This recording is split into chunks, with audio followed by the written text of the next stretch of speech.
जय श्री राम।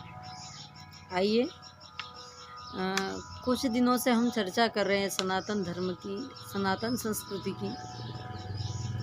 आज मैं कुछ अलग विषय लेकर के आई हूँ। अध्यात्म में हम सब प्रवेश करेंगे, क्योंकि जीव तब तक मुक्त नहीं होता जब तक उसके ऊपर अपने सद्गुरुदेव की अनुकंपा नहीं होती है, तब तक वह मुक्त नहीं हो सकता। तो बिना गुरु के कल्याण संभव नहीं है, तो हमारा कल्याण कैसे हो?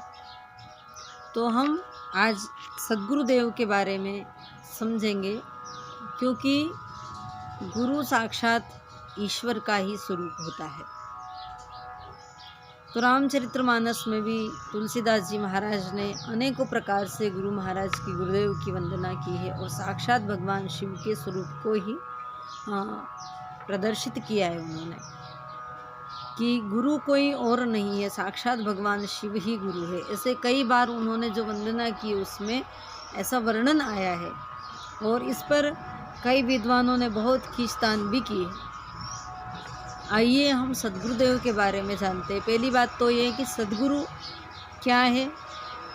सद्गुरु एक सेतु है, सद्गुरु सेतु है। जीव इस पार है और परमात्मा उस पार है, बीच में भवसागर है और उससे पार होने के लिए हमें कुछ साधन की आवश्यकता पड़ती है, जैसे नौका इत्यादि की या किसी सेतु की, पुलिया की। तो बस वही कार्य सद्गुरुदेव हमारे लिए करते हैं। परमात्मा से मिलाने के लिए सद्गुरुदेव एक नौका या एक सेतु है। आइए हम ऐसे सद्गुरुदेव भगवान के बारे में जानें। जैसे गुरु हम कहते हैं तो गु का अर्थ अंधकार होता है, रू का अर्थ प्रकाश होता है। अंधकार से जो प्रकाश की ओर ले जाए वह सद्गुरु। अध्यात्म जगत में हम जाते हैं, वैसे तो देखा जाए तो गुरु तो अनेक होते हैं। एक छोटा बच्चा भी अगर आपको अच्छा उपदेश देता है और उससे आपको कुछ भला हो जाता है, कल्याण होता है, तो समझना वो भी गुरु है। चाहे श्रीमद् भागवत कथा में तो दत्तात्रेय जी ने 24 गुरु बनाए, जिससे जिन्हें अच्छी शिक्षा प्राप्त हो वह हमारे सब गुरु हैं। लेकिन गुरु और सद्गुरु में बहुत अंतर है। आजकल तो भैया लोग बड़े बड़े जो डाकू होते हैं ना, उनको भी गुरु कहते हैं, लेकिन सद्गुरु अलग है। आइए रामचरितमानस से गुरु तत्व के बारे में हम समझेंगे। वंदे बोधमयं नित्यं गुरुं शंकररूपिणं यमाश्रितो हि वक्रोऽपि चन्द्रः सर्वत्र वन्दते। अब भगवान शंकर स्वयं ही गुरु शंकर रूपिणम, अर्थात या तो गुरु ही शंकर है या शंकर ही गुरु है। और गुरु को नित्य कहा है रामचरितमानस में। तो गुरु तो शरीर लेकर आए हैं, तो शरीर जब समाप्त हो जाता तो वो नित्य कैसे? लेकिन शरीर तो केवल एक साधन है जिसके अंदर वो तत्व है। तो शरीर गुरु नहीं है, उसके अंदर जो तत्व है वह गुरु है। वो साक्षात शिव है, साक्षात शिव स्वरूप है। कभी भी हम अपने सद्गुरु को असाधारण नहीं समझे। हाँ, माता पिता और गुरु, इनके जो वचन होते हैं वो वचन पत्थर की लकीर होनी चाहिए, क्योंकि वे कभी भी हमारा अहित नहीं करते हैं। कभी भी उनके रिश्ते में स्वार्थ नहीं होता है। दुनिया के सभी रिश्तों में स्वार्थ हो सकता है, लेकिन गुरु और माता पिता का जो संबंध है, रिश्ता है, उसमें कभी स्वार्थ नहीं होता है। और जहाँ स्वार्थ है फिर समझना वो सच्चा सद्गुरु भी नहीं है। हाँ, आइए वंदे बोधमयं नित्यं गुरुं शंकर रूपिणं यमाश्रितो हि वक्रोऽपि चंद्रः सर्वत्र वंदते। अर्थात ज्ञानमय तथा नित्य शंकर स्वरूप श्री गुरुदेव की वंदना करता हूँ। ऐसा गोस्वामी तुलसीदास जी महाराज ने रामचरितमानस में गुरु वंदना में लिखा। जिनके आश्रित होने से टेढ़ा चंद्रमा भी सर्वत्र मंदित हो जाता है। शंकर नित्य एवं ज्ञान स्वरूप है। ईश्वर वही गुरु हैं जो जीवों में चैतन्य शक्ति के रूप में कार्यशील है। वही जीवों की बुद्धि से युक्त होकर विचार विवेक प्रदान करता रहता है। चित्त से युक्त होकर दृष्टा बनता है और शरीर से युक्त होकर कर्म का कर्ता भोक्ता तथा शुद्ध आत्म तत्व के रूप में सारे व्यापार का मुख दृष्टा भी होता है। वही गुरु रूपी चैतन्य जगदामुखी प्रवाहित होकर के जीव के लिए भोग तथा अंतर्मुखी होने पर अपवर्ग मुक्ति का मार्ग प्रशस्त करता है। वही अंतर गुरु है जिसके हाथ में जीव यंत्रवत है। गुरु ज्ञान स्वरूप है। गुरु कोई शरीर नहीं है। इसलिए रामचरितमानस में कई प्रकार से गोस्वामी तुलसीदास जी महाराज लिखते हैं। बंदहु गुरुपद कंज कृपा सिंधु नर रूप हरि महामोहतम पुंज जासु वचन रवि कर निकर। अर्थात मैं उन गुरुदेव की वंदना करता हूँ जो कृपा के सागर तथा रूप में श्री हरि हैं, जिनके वचन महामोह रूपी घने अंधकार को नाश करने के लिए सूर्य की किरणों के समान है।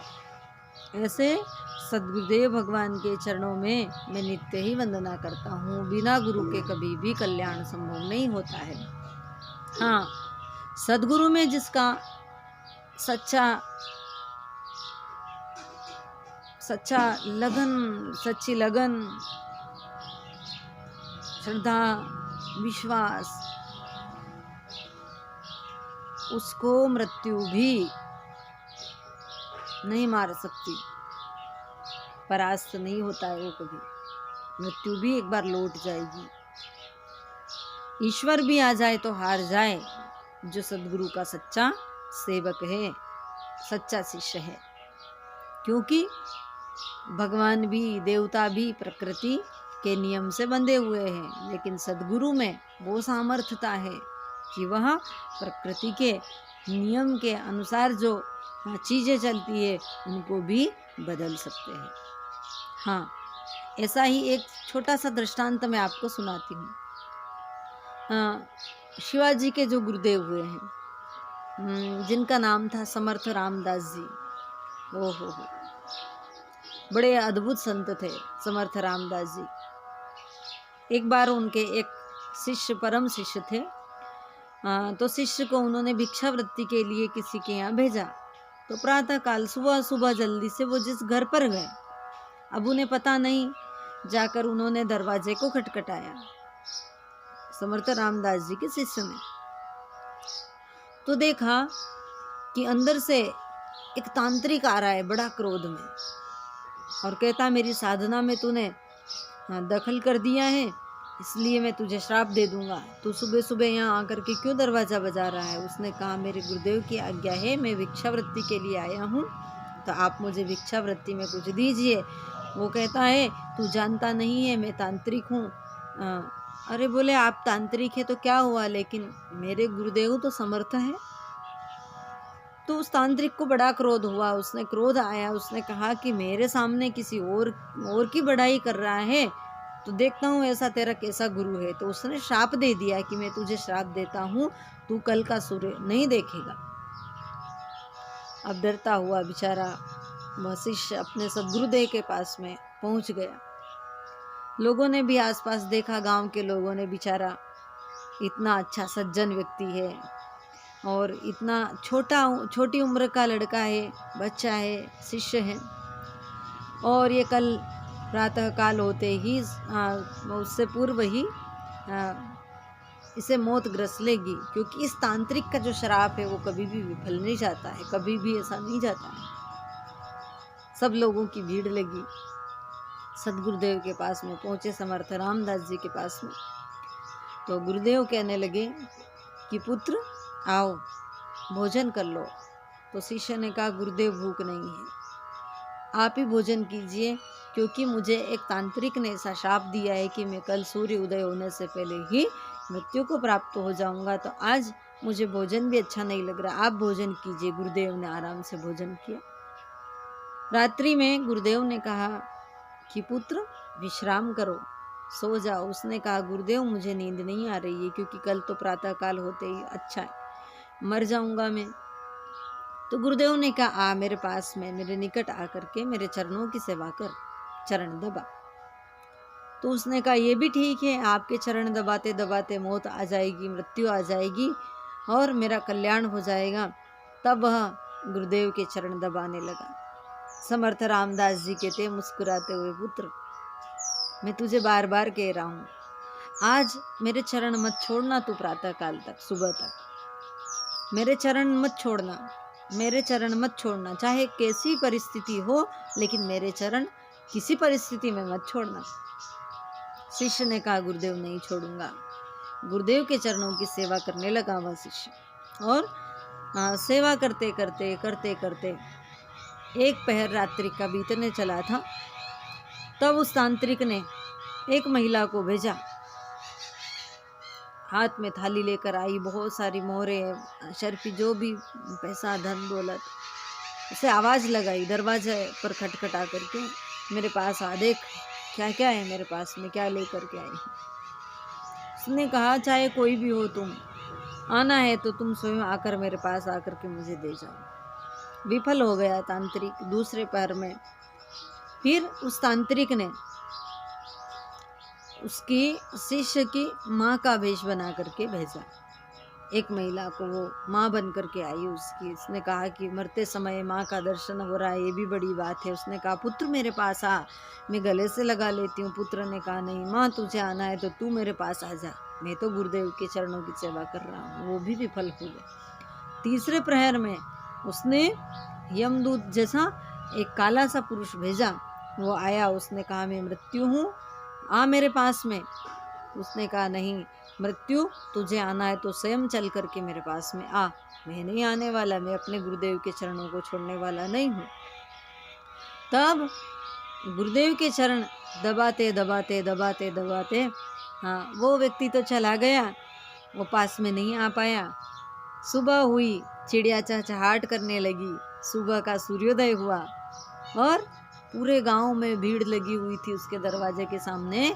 देखा तांत्रिक का आज आशीर्वाद भी विफल हो गया, क्योंकि गुरुदेव के जो चरण है वह चरण कैसे हैं? गुरुदेव के चरणों की सेवा के आगे मृत्यु भी कुछ नहीं करती है। इसलिए रामचरितमानस में कहा गया है, बंदहु गुरुपद कंज कृपा सिंधु नर रूप हरि, महामोह तुम पुंज जासु वचन रवि कर निकर, बंदहु गुरुपद पदुम परागा, बंदहु गुरुपद पदुम परागा, सुरुचि सुबास सरस अनुरागा, बंदहु गुरुपद पदुम परागा, अमिय मूरीमय चूरण चारु, समन सकल भव रुज परिवारु। अर्थात मैं गुरुदेव के चरण कमल की पराग रज की वंदना करता हूँ, जो सुरुचि सुंदर स्वाद सुगंध एवं अनुराग रूपी रस से परिपूर्ण है। श्री गुरुपद रज अमर मूल का सुंदर चूर्ण है, जो भव रोगों के सारे परिवार का नाश करने वाला है। ऐसे गोस्वामी तुलसीदास जी महाराज रामचरितमानस के माध्यम से सद्गुरुदेव भगवान के की वंदना करते हैं, गुरु तत्व के बारे में बताते हैं। इसी के साथ में जय श्री राम, वंदे मातरम।